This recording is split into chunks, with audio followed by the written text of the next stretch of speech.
The album is twofold. I went through what I went through for a reason. It was fucked up what I went through, but also at the same time too, though, as you can hear on the album, I'm overcoming everything thrown at me.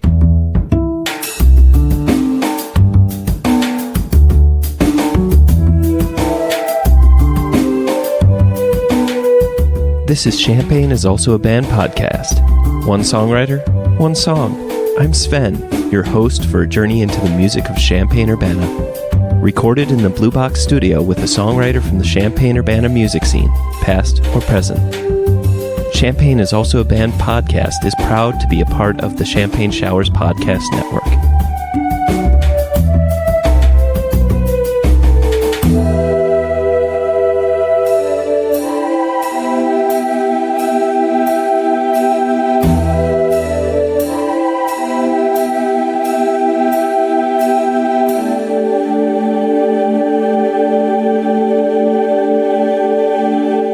Welcome to Champagne is Also a Band podcast. Today, I have Jarrel Young and Caleb Mbuvi, and we're going to be talking about the upcoming album, Full Custody, which is dropping May 14th. Jarrel, welcome back, episode 57, and Caleb, welcome to the show. Thanks for being here. Thank you. Appreciate that. Yeah. So as I said, we're going to be talking about the upcoming album, Full Custody, which for the first time that I'm talking with people about their album, there are no titles at this point. The titles will be decided later. So hold on, folks. We're going to just figure out how to do this. I'm kind of excited because one of the things I just want to say right off the bat is I listen to a lot of music, and sometimes as a podcaster, because you feel that it's a job in a certain way, you look at it like an assignment that you don't want to do. Honestly, I sat down and I was like, okay, here we go. And then I was hooked like two tracks in. So I have to say I really enjoyed. Is it fair to say journey? Like I feel like that's exactly what it is. Because there's definitely like some sections in here. And sorry, I don't mean to gush at all, but let's just start with, when did this all start? Like, when did you start recording this? It was recorded in Eclipse Studios in Bloomington, is that right? Yep, Eclipse Studios, Normal, Bloomington. Honestly, the project took me about 4 years to write, because the last time I dropped a project was 2019. And then COVID hit in 2020. Then life took its course for me after that. You know, it took a sudden pivot, you know what I'm saying? So had to make some adjustments. 4 years down the line, going through what I was going through, I was able to come up with fresh new material. You know what I'm saying? But overall, it took me about a little over a year, I'll say about over a year, to record this project, bro. So yeah, I say I started recording last March 2023. Wow. The other part that I failed to mention is that you also have a bunch of other tracks that are related to this project that you either will release at some other time or you'll kind of incorporate some other ways. It breaks down to about 14 tracks, you know, with an intro and an outro and also a skit in the middle. Let's just jump into it, because the intro, I feel like this starts the trajectory of the album. I feel like the first 4 tracks are very much specific to your own yourself, and then like how people view you. So I'm kind of curious, like, how is that kind of decided, and like, were those the tracks that started off the project, or did you just go with it? So Caleb can actually answer that. He's the executive producer. He's the one who actually put the track listing together. And what he wanted to do was, his formula was to stick to a story, to a script, you know what I'm saying, to a certain storyline. The intro is featuring my bishop, Edward T. McGee, when he had gave me what you call like a word, you know what I'm saying, in the Pentecostal world, in the church world, when your pastor stands you up and he gives you like some words of encouragement. But it's also like a guide, like, you know, make sure you look out for this, make sure you look out for that. I was going through a very rough time, you know what I'm saying? And it's crazy because the clip at the beginning, my daughter had recorded that clip, and I wanted to include that to let people know, like, yo, like, I'm going through a lot of stuff right now, but having God's protection over my life, he was able to guide me. And that's what kicked off my journey after that point, because it was like you're gonna be okay, you're gonna be fine, but guess what, you're gonna go through some things, man. So that's what it was. If that's the intro trajectory, like let's just talk about the following 3 songs. So we've got, let's just say the working title of the second track is Courtroom H. Let's see, that is Product of My Environment. Yep, POME. POME, yeah. Yep. And then Unfounded is Unfounded. the fourth track. I feel like there's a story in there. Too many. So it is, man. It's too many, bruh. Let's just be very clear. This album, when you say it's personal, this is very directly, there's no, I don't want to say like fabrication, but I mean like there's no fiction to this. Like this is your own personal experience. And this is exactly what I went through. I have documents and I have receipts. When did you decide that was going to be kind of the trajectory of like that this was going to be your own? You want to answer that? Yeah, please. Yeah, you can answer that, bro. You can answer that. No, I want you to answer it as well, but I know, not to talk about any other artist, but I know Mr. Morale was a big kind of eye-opener for him. Yeah. And I don't want to say inspiration. No, it was. But that's the truth, though. That made him very more comfortable being open and vulnerable. If I'm wrong, This is by far, Sven, the most vulnerable I've ever been when it come down to music, artistically. Mr. Morale and the Big Steppers, for the individuals who don't know, created by Kendrick Lamar back in 2022. He was going to therapy. I go to a therapist. I see a therapist myself. I have a social work background, and it's very important about mental health. What I was going through, it started really fucking with me mentally. Like, I'm just being honest with you, So I was able to find a happy medium when I got back in the studio. If it wasn't for my partner, she's the one who actually encouraged me to get back into the studio and to record, because there were some dark periods where I was going through some things, right? And she was like, yo, when was the last time you've been to the studio? And she knows that the studio is a form of therapy for me. I can't just go to the studio and just make filler tracks. That isn't how I operate. You know what I'm saying? I'm driving all the way to Bloomington. That's how we ended up starting off this process. It started out as Caleb would just come with me to the studio. I didn't have any, no titles in mind. I found a beat. We created something. And next thing you know, we have a project on the way. A lot of this seems to be the first 4 tracks are really about well, I mean, I guess you could say the first track is really kind of the narrator saying like, here's what we've got going on. This is what's going to happen, but you're going to be okay. You mentioned your daughter, and I don't know if that's the person that you're referring to. She's a main character in this. Okay. That I want to say you're fighting for all the time, and you have to kind of prove yourself to be the person that she expects you to be, but also, what was that? He got it. Sven, you got it. Oh, nail on the head, good brother. Nice. Yeah. Okay, cool. I like when I'm. Yeah.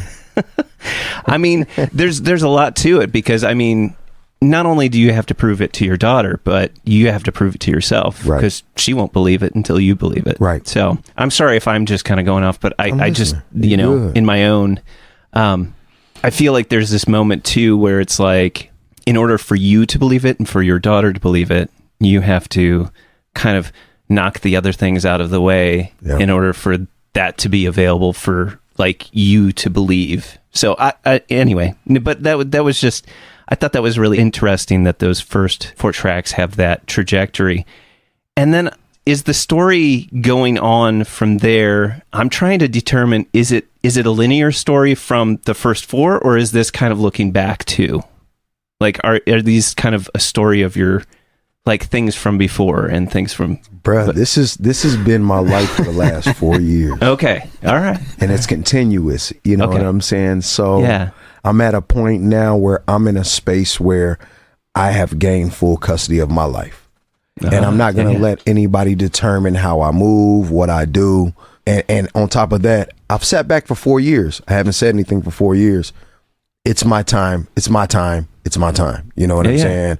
You guys are going to know the truth. And this is the truth. However you take it is however you take it. How do you go about picking the producers that you work with? My team, yeah. They approve. Right. The team approves. On top of that, I take pride in songwriting. He has full-blown trust in my creative process.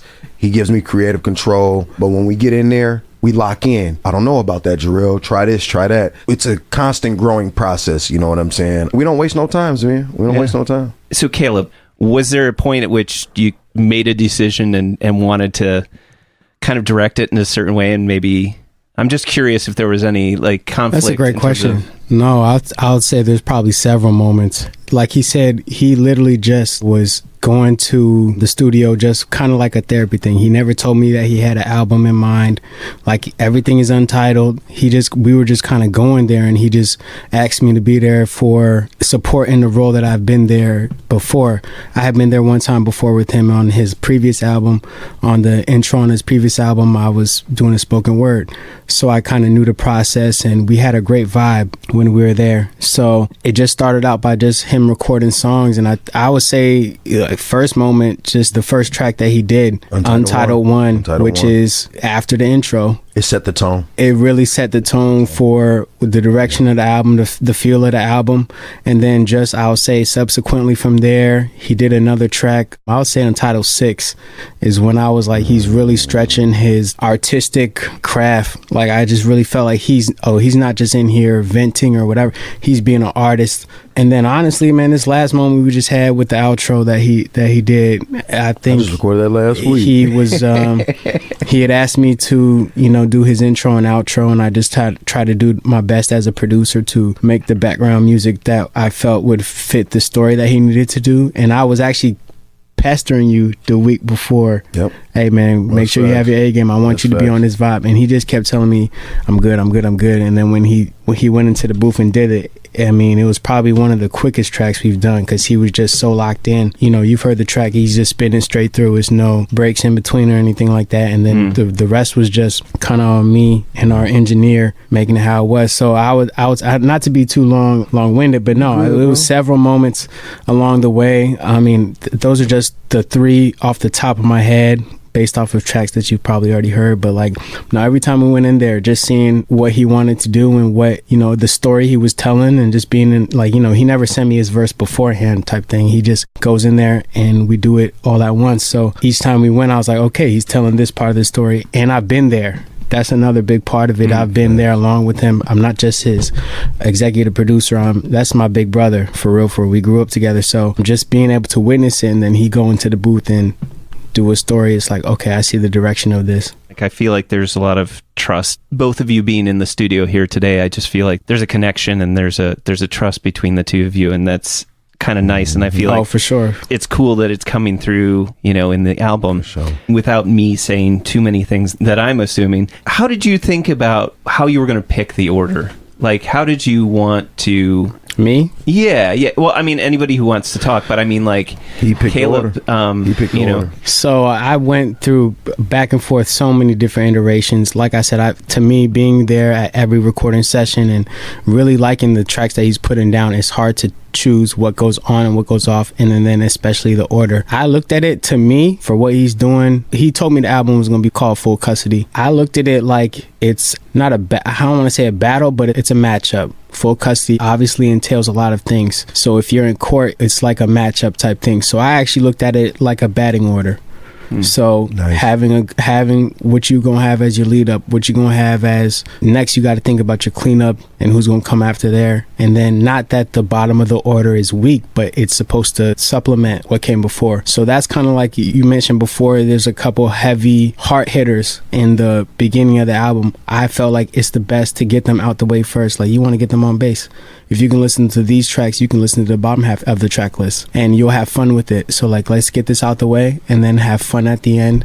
And then the outro kind of brings it all together. The more that I hear the title and I hear more of an explanation as to why that title was picked. The thing is, in my mind, when I thought of Full Custody, I thought of being the guardian, the protector of a person. There's a lot more that goes into what actual, because nowadays in the legal terms they don't really call it full custody no more. They call you the primary of parental allocation, parental responsibilities.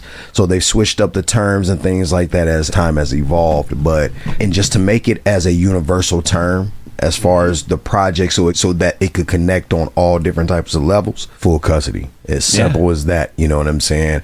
And like I said, it isn't just the legality part about it. How many of you guys actually have full custody of your life? You know what I'm saying? So that's how I wanted to also look at it. The album is twofold. I went through what I went through for a reason. It was fucked up what I went through, but also at the same time too, though, as you can hear on the album, I'm overcoming everything thrown at me. I also want to maybe throw in some of the different aspects of, you make it very evident that, faith is a very important aspect of your life. Absolutely. Okay. Integral. Absolutely. I find it interesting when you use particular terms as, again, with these working titles, you've got Jezebel, you've got Samson, and I think about, I mean, they're very... they're very prominent. Well, I was going to say they're not only, even if you're outside of, should I say, normal, I don't know, understanding of what's the stories in the Bible. Most people are familiar with those stories and the kind of implications that they have. When we're talking about Samson, it's like you got the counterpart of Delilah, who he loses his power by I feel like there's some, but by you dissected it, Sven. Like, you get it, big dog. That's why we called it that, and we gave it the names that we gave, is because it's so universal. Everybody can connect with that. Sure, you don't got to be the most religious person or be in the scripture. When the common person hears Samson, they know what that means. When they hear Jezebel, they know what that means, and they've been in those situations, or they've seen somebody that's been in that situation. So it's not about being, obviously faith is a bigger part of his life, my life. We kind of grew up in that, but like it's relevant to everybody. Everybody understands. You don't got to be deep in faith to understand what those stories mean. I guess I also want to say, you kind of hat tip to these stories, but in some ways you're using those stories because they also are, not only are they universal, but they're also important to your story. Right. So absolutely relevant, very relevant. Very. So I appreciate how you may have these varying tracks, all these different tracks telling different parts of your story, but there's that grounding of your faith and also just who you are. Right. And so I don't know. I think that's interesting. Say the tagline, Jarrel. What'd you say? Say the tagline. What is the tag? I don't know. What is the tagline? In Jesus' name I pray. Oh, amen. Yeah, that is my new tagline. In Jesus' name I pray, amen. Nice. Fire. Yeah. So, that is the new tagline. Bro, you've been saying it, so I'm like, I ain't gonna say, what is the tagline? Even E-Class was like, yeah, that shit is kind of nice. E-Class not religious like that, but he rock with it. Fuck with it, yeah. You ain't lying. Yeah. It's just real. Yeah, that's real. Sorry, Sven, my bad. My bad. I ain't mean to sidetrack. My bad. I'm gonna shut up. It's no, please. Just, I mean, I want this to be like a real conversation. For sure. So, Appreciate that, and actually, I have to say I appreciate both of your laughter, because I don't know, it's a little contagious, so it's cool. Hey. I love it. I love being around laughter. It's the positivity, big dog. Hell yeah. Yeah.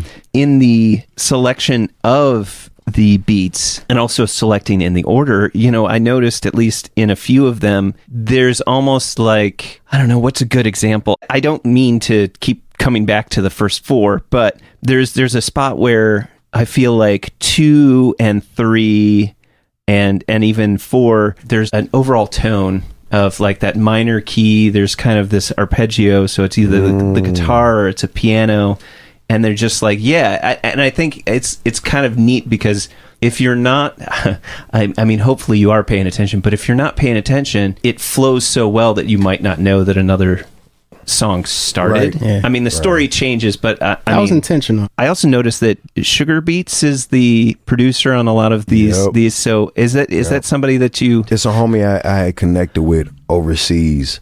You know what I'm saying, out of Germany, and this was a few years ago. I say probably 2020, 2021. He had reached out to me on Instagram. And he was like, yo, I really like what you're doing, whatever the case may be. But then the point in time when he had contacted me, I was going through what I was going through. You know what I mean? I'm in school full time, you know what I'm saying, getting my master's degree. I'm also respectfully going through a divorce, custody battle. So I kind of had put him off to the side a couple of times. He was like, yo, I'm going to just, you know what, whenever you're ready, I'm just going to keep sending you beats. I finally went through and listened to some of his beats. I say probably the end of 2022, top of 2023. And I was like, oh, wow. I said, there's a certain type of texture. So the ear that I have, I was able to bring that to the table with Caleb. And Caleb was like, okay. You know what I'm saying? So it kind of was like the driving force as far as the direction we were going to go with the album, tempo wise, texture wise. Because at the end of the day, people, when they hear Full Custody, they're like, all right, what exactly do you mean by that? Well, you know what? For me, it's jumping for joy. I'm jumping for joy.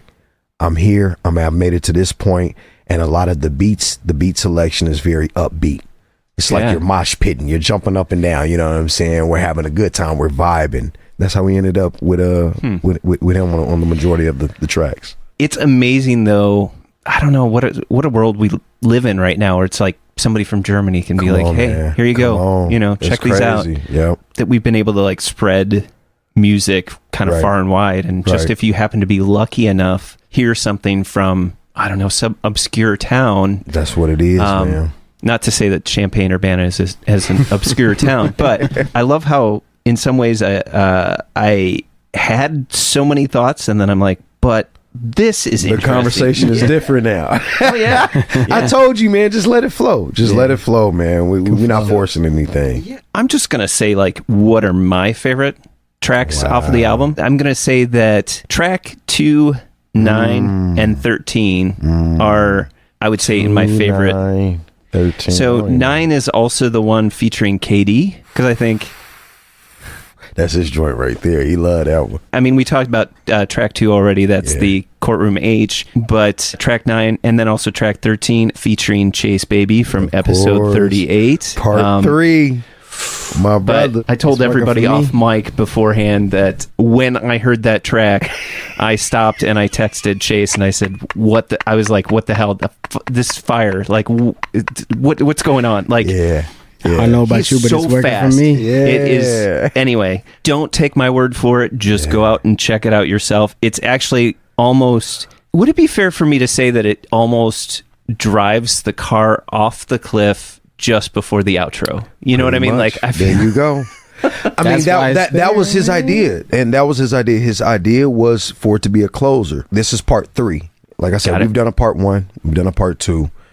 With this part 3, he wanted to make sure that this was like the stamp of approval. You know what I'm saying? Sure. Like, we're both at a point in our lives where, like, you know, he had just gotten married. I just graduated with my master's. We're both at that point in our lives where we're trying to take shit to the next level, trying to be as top tier as possible, elite level. So, yeah.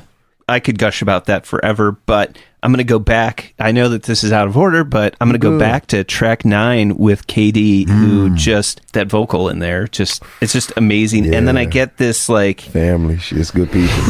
I mean, there's this thing where it's kind of sad and happy all at the same time, and like just kind of the two sides of one coin. There's like this, like, you need someone so bad, but also you just kind of, what that love or that caring brings out really terrible things in you, this jealousy and like I don't know it but like the way that song, when she sent me her vocals and she gave me like a reference, I had to really sit back and think about the texture, the theme, the context. And what I got from that song was this: the type of song where, like, you're fresh out of a breakup, but you guys aren't done dealing with each other. But even though you guys aren't done dealing with each other, you or her might need some space. But during that time, it still might be toxic and you're still trying to force the love. You're still trying to force the time on each other. But next thing you know is the more space you end up giving each other, there's some room for you to play and there's some room for her to play. You know what I'm saying? That's why, like, you know, in the middle of the song, I say, you just need some and then she ends it with space. It's like, I get it, because it's like, all right, if I keep giving you this amount of space, don't be mad if I end up, because I got to respect what you do over there. From my interpretation in that spot too is also like you're realizing you both kind of want the same thing, because at the end of the she day, finishes your sentence, right? So there you go. You're like, we're in agreement. Yep. Yeah. For sure. I think it's also just a very grown-up, honest track. It's two individuals being honest with each other in a way that, you know, I'm not trying, no bull. A lot of times in our relationships, we are a facade of who we're supposed to be. Right. They are just two individuals being honest about the situation. I need some space. Yeah. So it's just honesty at the end of the day. And then you know what track it comes after. I'm getting tired of the bickering. At the same time, I'd be sick, bro, if I see, you know, it's sickening. If I see you with somebody else, it's honesty. It's like, it's honesty. It's honest. That's how I feel. I've been there before, you know what I'm saying? I'm getting tired of the bullshit, but damn, to see you with somebody else, man, it's kind of like, God damn. Just being real, man. No, like no. These are I was real just thinking, I'm like, bro. yeah, but like in the same way that I don't really like you anymore, but I really don't want to see you happy after that. I'm just curious. So I'm going to jump over to Caleb here and ask, like, what are your favorite tracks and why? All of them, man. I have a new favorite track, you know, every other week. I mean, the outro is real special to me. I'll say that's just what he's saying on there is big to me. I would also say the track with KD, man, there's some unreleased ones that might be my favorite, but some standalones. There's some standalones that we're gonna drop later that are might be some of my favorites as well. But the KD track, just being in the session with them and the chemistry they have, you know, just writing together and going off of each other, I thought that was just very special to make a very classic track. And I love R&B. Sorry, that just totally reminded that track. That track 8 going in already is like ramping up that R&B, and then you just go right into 9 again. One of those things where you have that great like lineup, and they just fit together. I mean, like for sure. Some of them are like.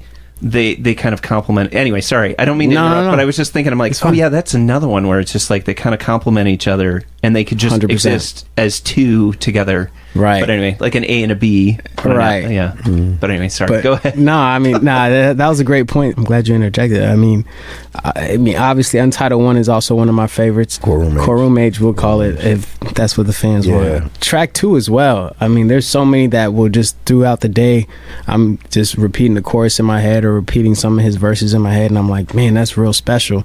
And I'll hit him up like, man, this was special, and he would just laugh. But there's just so many. I can't really pinpoint one of them to be a favorite track, but maybe today we'll say 8. Untitled 8 was kind of my favorite today. And that's let's see, track 4 is where you landed that one. That's Unfounded. Okay. Sorry. Yeah. See, I've got my little list here, and then, you know, just because it's unfounded something doesn't mean that it's actually track 8 or whatever. No. It is. That's fact. I genuinely have enjoyed listening to this, and like, just wow. It does actually do be honest, Sven. Be honest, Sven. What's that? You've been rocking with the album, big dog.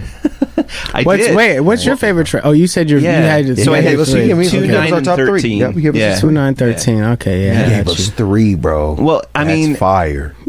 I mean, honestly, those are just ones that jumped out at me, but I do think that there's enough of a solid line, kind of the trajectory of the whole album, that it works as a whole album. Yeah, you don't even hear it as like a side A and a side B on an album. You just hear it as like, this should go onto a CD. So you just hit from, you know, you go from track 1 all the way to track 14, and it doesn't stop. You don't have to flip it. But now also the goal is to think about the users that are going to listen to it in this new modern era. You can also press shuffle, and it's still kind of congruent. Whatever shuffle pattern that it goes on, it's still going to be kind of a fluid journey. You know, each track does kind of feed into each other. That's why some had to be left off. Yeah, I want you to listen to it in order. That's what it was intended to do. But yeah, you could just put on shuffle and get a new story. Maybe you find something else from his story that kind of hits you differently. So that was kind of the goal. Jarrel, what are your favorite tracks on this album, if you can do that? I mean, I did mean to mention, like, you know, these tracks won't get upset. They won't feel like they're being neglected if you choose one over the other. Just go ahead and...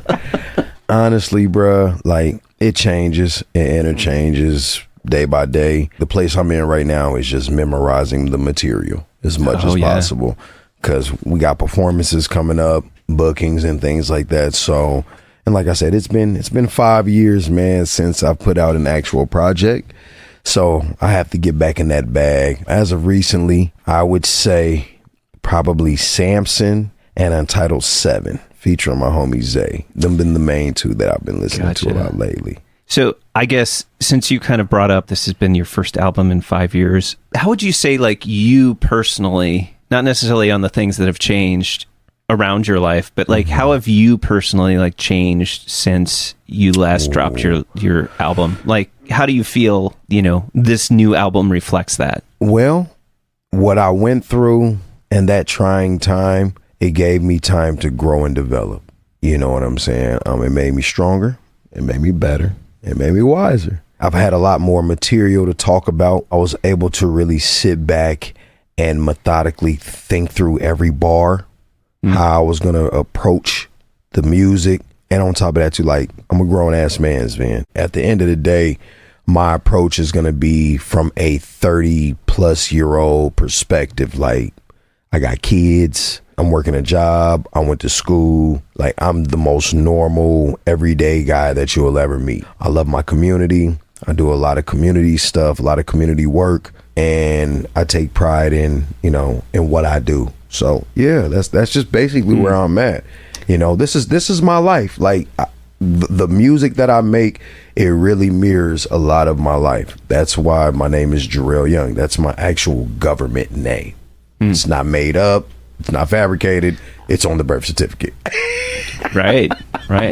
Let's add in here, because you mentioned you're working on having to memorize all the bars and get everything right. But the main reason for that, well, obviously you want to perform, but this album release party, you mentioned Canopy Club, man, in June 22nd, 2024. June 22nd. Shout out to Rob K. Just giving y'all a quick little early disclaimer. June 22nd, 2024, Canopy Club album release party with a Mario Cannon after show featuring my homie Mario Cannon. He has a couple million view videos. He's got music with NLE Choppa. Like I said, we're approaching it differently this year. We're trying to pack that joint out. For real, we're really trying to sell it out.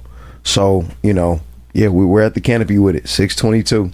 Yep, pull up. That's Juneteenth weekend too, so come celebrate. Weekend. Yeah, come celebrate, man. It's time. We're gonna have a party. I feel like this I should have asked earlier, but what's the Mr. 47 about? Hey. So Mr. 47 is like an AKA, you know, also known as I'm a very spiritual individual, and the number 47, it relates to forward progression. You know what I'm saying? You keeping those angels surrounded around you. No matter what they throw at you, it's going to bounce off. The number 47 is it's an angelic number. You can actually look it up. You can Google it. You know what I'm saying? There's links to it. Shout out to Capital Steez, Joey Badass. A lot of those guys are on the 47 movement. And I've been on that since 2013, 14, honestly. So I'm a very spiritual person, man. And that's just how it is, you know. We moving forward. What's because he knows me like that's little bro. Man, so it's just different. I'm only laughing because he gave you an answer. I've been knowing this man all my life. He's been saying 47 all the time. We never knew what he was talking about. So we just knew. I never heard that answer, but that's what it is. That is the answer. Like, that's legit. Like, I'm not just gonna be saying 47 just to be saying. You always say it all the time. You know what I'm saying? But now it's like, yes, like this is a real thing. Yeah. Interesting. You can look it up too. Like, sure. Like I'm serious. This is facts. So 47 angels, or like the 40. It's an angelic number. The number 47. Okay. The number 47 is an angelic number. It's in the Bible. Look it up. I mean, actually, it's in. If you're familiar, I think it's like the number 4. Yep, is an angelic number, and 7 is the number of completion. So like they're in different. You know, I'm not too heavy into all the other stuff, but that's always been like it's a big number. Yep. So number 4 is definitely an angelic number. Number 7, completion. Like, okay, you're on the way to greatness. You know what I'm saying? Yeah. Album coming out on all digital streaming platforms. Album release party. Get ready for some visuals. Visuals on the way. Yeah, visuals on the way. It's a movie with a lot of action. Man, we outside all 2024, Sven. We're outside all 2024, big dog. Nice. We outside. So, yep. Nice. Jarrel, Caleb, thank you for being on the show. Thank you for having us, man. You've been great. This has been a good time. Yeah. Thank you so much. Hopefully we come on back, and I really hope that I don't know what's on my calendar on the 22nd, but I'm going to try to see what I can do. It's Canopy Club, Jarrel Show. It's on your calendar now. It is on my calendar now. Yeah. Let's sell out the Canopy, y'all. 6/22/2024. Thank you for listening to Champagne is Also a Band podcast. This is Jarrel Young. This is Caleb Mbuvi. Reminding you that Full Custody, new album by Jarrel Young, is dropping May 14th, 2024. Great music is out there. Go find it where you live. 47.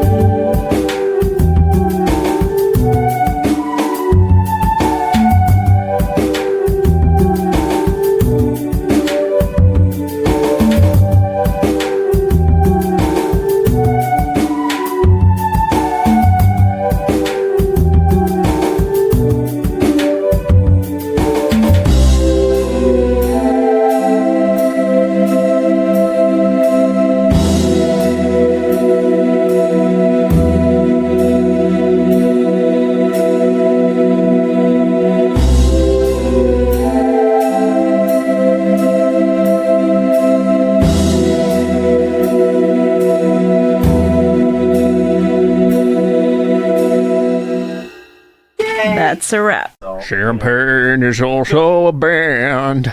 You almost have an NPR voice. It's so good. Studio South Speaker on the inside. I'm a grown ass man, Sven.